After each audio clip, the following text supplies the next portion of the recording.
ये दूसरे लोगों पर विश्वास कर रहे हैं, उनको बटोर रहे हैं, ओबीसी को, क्रिश्चियंस को, इनको वो कोई वोट नहीं देगा उनको। जो आज कोर वोट था इसका भारतीय जनता पार्टी का, वो स्वर्ण समाज था। स्वर्ण समाज को इन्होंने नाराज किया है, ये इन्होंने अपने लिए बहुत बड़ा गड्ढा खोदा है। और अगर योगी जी को इन्होंने छेड़ा तो भारतीय जनता पार्टी का नाम खत्म हो जाएगा। देश जाएगा ना, उसी तरफ उत्तर प्रदेश ही एक ऐसा राज्य है जो पीएम को बनाता है, ठीक है, और गिराता है। तो इस बार ये ध्यान रखें, ठीक है, कि ये जो योगी जी के लिए जो गड्ढा खोदने का जो प्रयास कर रहे हैं, ये उस गड्ढे में खुद ही गिरेंगे। नमस्कार सर, नाम क्या होगा आपका? मेरा नाम शैलेंद्र सिंह चौहान है। सर मेरे को ये बताइए, आपको लगता है कि जो बीजेपी सरकार है वो योगी जी को साइडलाइन करना चाहती है? जी, प्रयास कर रहे हैं। ऊपर के जो 2-3 लोग हैं, वो ये चाहते हैं कि योगी जी को साइडलाइन करा जाए। अगर योगी जी साइडलाइन हुए तो भारतीय जनता पार्टी खत्म हो जाएगी। उसी दिन कोई मतलब चुनाव नहीं जीत सकते। जहां पे योगी जी रहेंगे वही आने वाले प्रधानमंत्री हैं, आने वाले मुख्यमंत्री हैं, जो अभी मुख्यमंत्री हैं, आने वाले प्रधानमंत्री हैं। आपको नहीं लगता मिश्रा सबसे बेस्ट चॉइस है? मतलब मेरी नज़रों में तो नहीं लगता, मेरी नज़रों में तो नहीं लगता। अरे 56 इंच की छाती बनाने वाले तो मिश्रा ही जी हैं, मोदी जी की। हमें तो, हमारी नज़रों में तो जीरो है वो। पता जीरो बता रहे हैं मिश्रा जी को। बिल्कुल सही कह रहे हैं। योगी जी की बदौलत है जो आज भी उत्तर प्रदेश में है, और आगे भी उत्तर प्रदेश में योगी जी ही रहेंगे।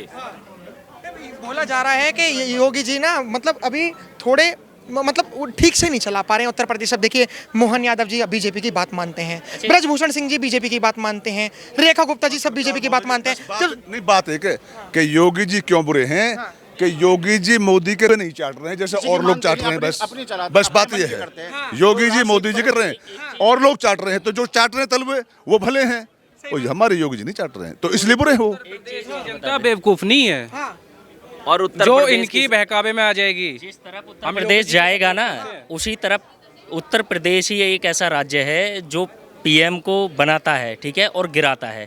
तो इस बार ये ध्यान रखें, ठीक है, कि ये जो योगी जी के लिए जो गड्ढा खोदने का जो प्रयास कर रहे हैं, ये उस गड्ढे में खुद ही गिरेंगे। अच्छा, आपका नाम क्या था? मैं भूल गया। मेरा नाम सत्यपाल राघव है। सत्यपाल राघव जी, आप हिंदू ही हैं?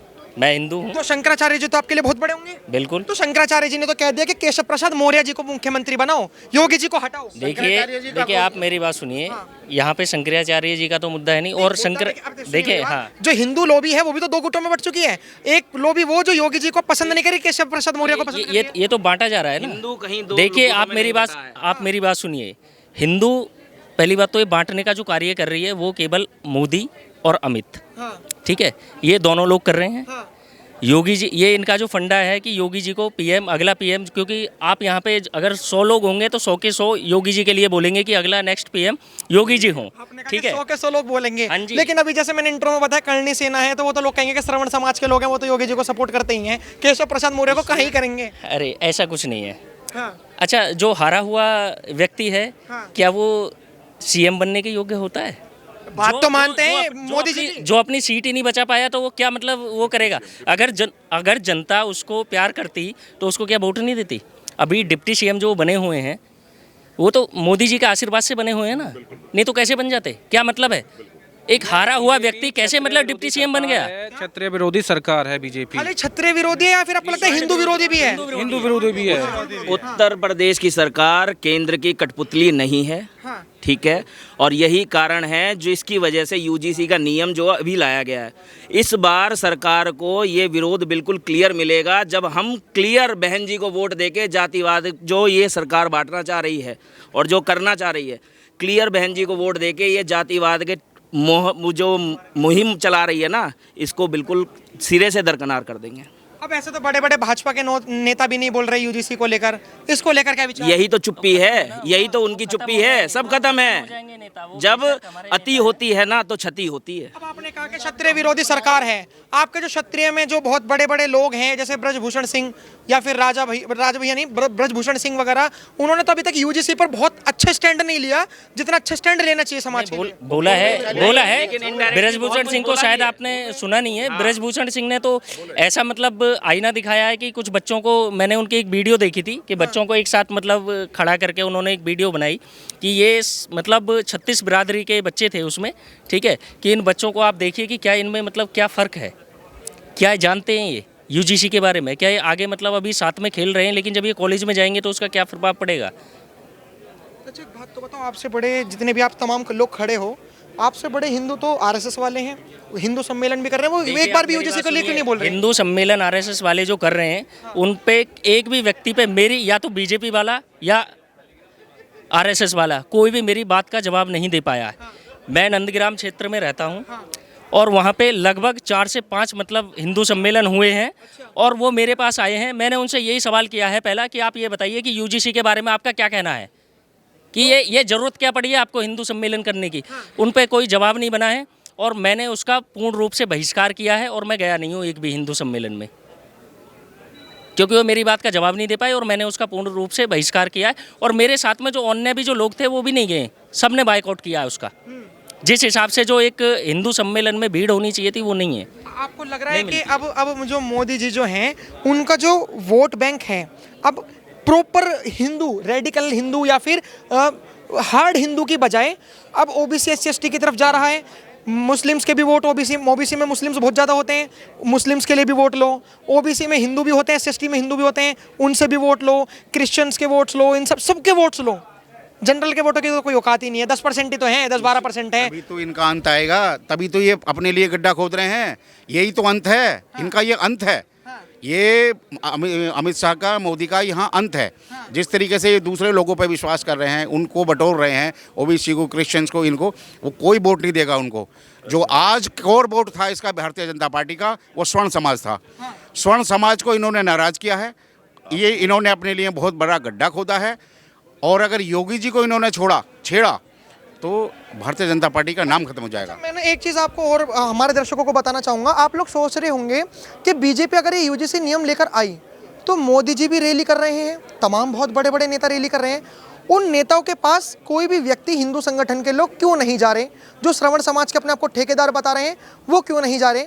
तो हमने बहुत सारी ऐसी चीज़ें देखी कि जैसे मोदी जी मेरठ आए या फिर वो कहीं गए तो जो ऐसे लोग हैं जो हिंदुओं को बटते हुए नहीं देखना चाहते, उनको सरकार नज़रबंद करवा रही है, घर में जा के नज़रबंद। अगर आपके सोशल मीडिया पर, आपके फीड तक अगर ये वीडियो नहीं पहुंची तो मैं एक बार पूछना चाहूँगा कि कैसे करवा रही है सरकार, अगर मान के चलो अगर कुछ करवा रही है तो? जैसे ही यहाँ कार्यक्रम था मेरठ में, ये जितने भी हमारे सामाजिक कार्यकर्ता थे स्वर्ण समाज के, सबको घरों में हाउस अरेस्ट करा दिया।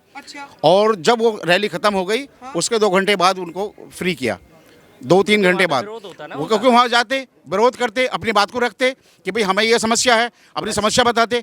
वो समस्या सुनना नहीं चाहते क्योंकि वो हिटलर हैं, वो इस देश में हिटलर का काम कर रहे हैं। मतलब सरकार को भी पता है, मोदी जी तक को पता है ये बात कि जो हिंदू कम्युनिटी के लोग हैं वो विरोध कर रहे हैं, लेकिन पता नहीं किसी के कानों में क्यों जू नहीं रेंध रही है कि यूजीसी के नियम को। मोदी की रैली के लिए एक मंत्री को एक टाटा 200 साल छोटा हाथी के ऊपर बैठ के, ठीक है ना, प्रचार करना पड़ रहा है भीड़ को जुटाने के लिए।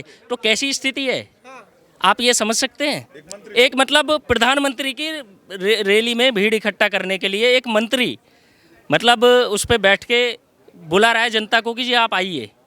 क्या स्थिति है ये? अभी ये सब बताया जा रहा है कि जो उत्तर प्रदेश में ना SIR को लेकर काफी सारे वोट्स कटे हैं और वोट जो कटे हैं वो बीजेपी के ही कटे हैं। तो इसमें एक क्या हम पैमाना ये भी देख सकते हैं कि योगी जी को हराने के लिए खुद बीजेपी ही अपने वोट काट रही है? बिल्कुल काट रही है। गाजियाबाद में, मोहन नगर में सबसे ज़्यादा वोट कटी हैं, बीजेपी की कटी। बीजेपी की कटी हैं। हर जगह बीजेपी की हर जगह बीजेपी की, उत्तर प्रदेश में हर जगह बीजेपी की। ये सिर्फ और सिर्फ केवल योगी जी के खिलाफ षड्यंत्र है इसका। टोटल वोट बीजेपी कटी है। लगभग मेरे हिसाब से 5 से 7 करोड़ मतलब वोट पूरे उत्तर प्रदेश में मतलब काटी हैं। ठीक है, इस बार सबसे ज़्यादा गाजियाबाद में कटी हैं, सबसे ज़्यादा गाजियाबाद में। वोट हैं वो हैं कि जो योगी जी के लिए हैं। तो हो सकता है ना कि देखिए बहुत बड़े बड़े चाणक्य, सुनिए चाणक्य बुद्धि है, आपको भी पता है, हो सकता है देश के लिए योगी जी सही ना हो। अमित शाह एक बार प्रधानमंत्री बना के देख लो अमित शाह को, लोग तो ये कहेंगे शिवराज मामा अच्छे नहीं थे, मध्य प्रदेश में अच्छी सरकार चला रहे थे, उनको भी हटा दिया। राजस्थान में वसुंधरा राजे थी, उनको भी हटा दिया। तो आप क्या सोच रहे हो बताओ? अब दोस्तों क्षत्रिय समाज को गिराने की बात कर रहे हैं, वो स्वर्ण समाज को गिराने की बात कर रहे हैं वो।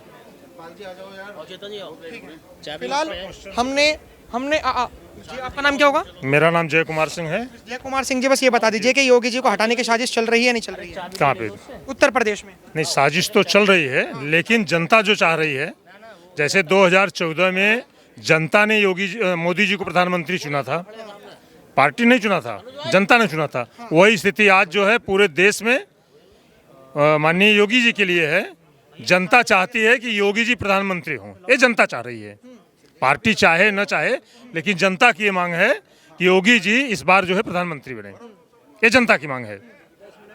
ठीक है, फिलहाल आपकी क्या राय है कमेंट में जरूर बताइए। देखते रहिए हमारा चैनल। धन्यवाद, जय हिंद।